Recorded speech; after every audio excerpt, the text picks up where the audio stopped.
Bonjour à tous et Bienvenue dans ce JT Comics. Ah, t'es de retour, toi? Ah ouais, bah tu venais plus aux soirées, on t'entendait plus, on te voyait plus, donc bon... Oui, je me suis trompée. Je pensais pas que tu dépasserais les 500 vues. D'accord, donc en fait, tu es comme une starfuckeuse, en fait. Tu viens pour mon succès, pour mon estime, pour ma gloire. Rassure-toi, tu restes une sombre merde, mais s'il y a moyen d'être une star, je suis là. Ok, bon, bah je prends quand même, c'est pas grave.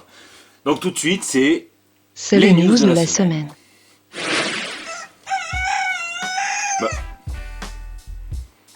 j'ai toujours cru que tu étais un canard, toi. Ouais.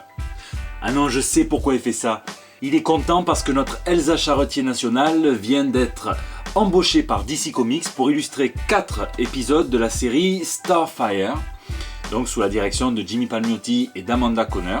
On lui souhaite très bonne chance et on lui souhaite surtout de faire plus de partenariats de ce type puisque ça lui permettra peut-être de financer d'autres projets indépendants comme le projet avec lequel elle a été découverte, The Infinite Loop, je rappelle pour ceux qui l'ignorent, écrit par Pierrick Collinet aux éditions Glénat.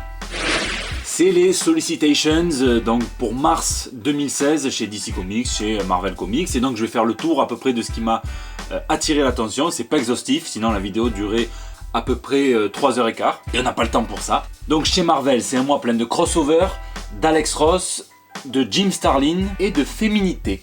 Et oui, c'est le grand départ du crossover Avengers Standoff qui va impacter 6 séries pour l'instant. Donc au mois de mars, il y a 6 séries qui seront impactées par le crossover. On peut notamment voir sur cette cover Captain America, la nouvelle mouture, frapper l'ancienne mouture. Et là, je suis complètement choqué. Mais ça va parce que ça reste joli, c'est du Alex Ross à la cover. Alex Ross qui sera à l'honneur ce mois-ci puisqu'il va dessiner pas mal de covers et de variantes covers. C'est les 75 ans de Captain America, donc il va faire une jolie couverture pour le magazine en question. Vous m'excusez, mais je retiens aussi la parution dans son intégralité au mois de mars de la mini-série en 4 épisodes de Infinity Entity. Désolé pour l'accent, il n'y est pas tout le temps. Donc c'est par Jim Starlin et Alan Davis. Donc c'est le retour de Jim Starlin aux sagas cosmiques. Et ça, on pouvait rien attendre de mieux. Il y aura une variante cover par Ron Lim d'ailleurs. On a également droit au début au numéro 1 des séries Mockingbird et Black Widow. Au fait, est-ce que vous saviez que Disney avait racheté Marvel ? Oh, ça va, ne me criez pas dessus, je sais que vous savez, mais au cas où vous l'auriez oublié, Disney vous fait une petite piqûre de rappel et sort un comics qui s'appelle The Haunted Mansion, donc le manoir hanté. Et oui, vous l'aurez compris, il s'agit d'un comics sur l'attraction, la fameuse attraction, aussi bien à Disneyland Paris qu'au Disney des États-Unis. Voilà, je vais pas en dire plus, pas de commentaires. Chez DC Comics, c'est le mois des numéros 50 et de la conclusion épique.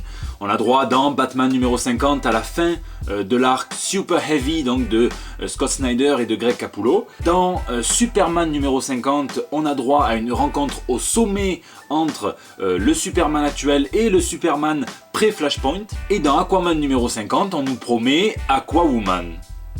Arthur Curry, il a pécho le Pascal. Donc ça c'est pour les principaux titres, mais il y aura aussi le numéro 50 de Batgirl, d'Arrow, de Flash, de Detective Comics, d'Action Comics, et avec en prime pour tous ces numéros, l'escroquerie la plus terrible pour les variantes cover, puisqu'il s'agira simplement, vous savez, de l'affiche du film Batman vs Superman, avec dans l'endroit où c'est déchiré, dans la déchirure, le lettrage du comics qui apparaîtra derrière.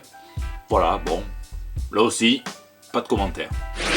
Le concours d'Howard Stern. Howard Stern, donc, c'est un présentateur de radio et de télé extrêmement connu aux États-Unis. Donc, vous imaginez Laurent Ruquier en version beaucoup plus trash. Et il fait gagner un véritable package collector pour tous les fans du Dark Knight et de Frank Miller, puisque il met en jeu, écoutez-moi bien, un truc qui coûte la peau des couilles, un gros bundle avec les 47 variantes cover de The Dark Knight numéro 1, plus 38 custom covers d'artistes reconnus comme G. Scott Campbell, Jay Lee, Tim Sale, Neil Adams ou encore Gabriele Dell'Otto.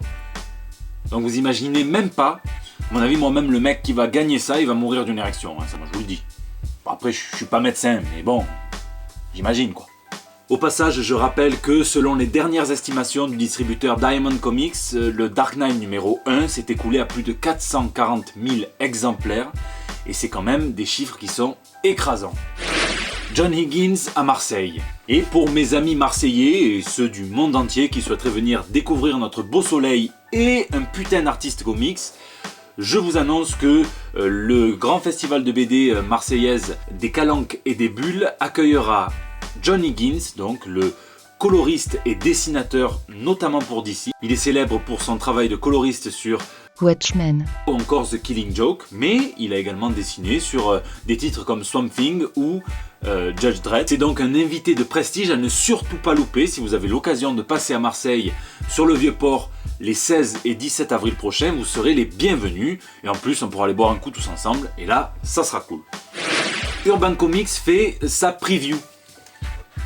Et oui, c'est passé un petit peu inaperçu, mais Urban Comics a lancé ce mois-ci un bimestriel, donc ça sortira une fois tous les 2 mois, de preview. Alors celui-là, le premier est gratuit parce que soi-disant il y a une erreur d'impression à l'intérieur.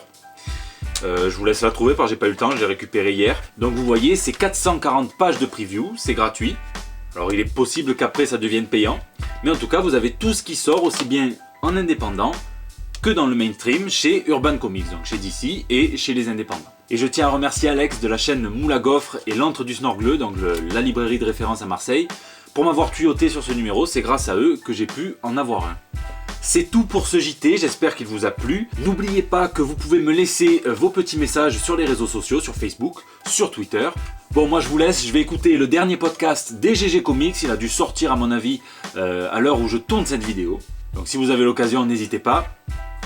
Je vous dis à la semaine prochaine pour des nouvelles toutes fraîches. D'ici là, lisez, lisez et lisez. Et mangez pas trop, hein, parce que c'est bientôt Noël. Vous faites ce que vous voulez, remarque, j'ai rien à vous dire, on s'en bat les couilles. Je vous dis donc à très bientôt. Quack, quack, quack.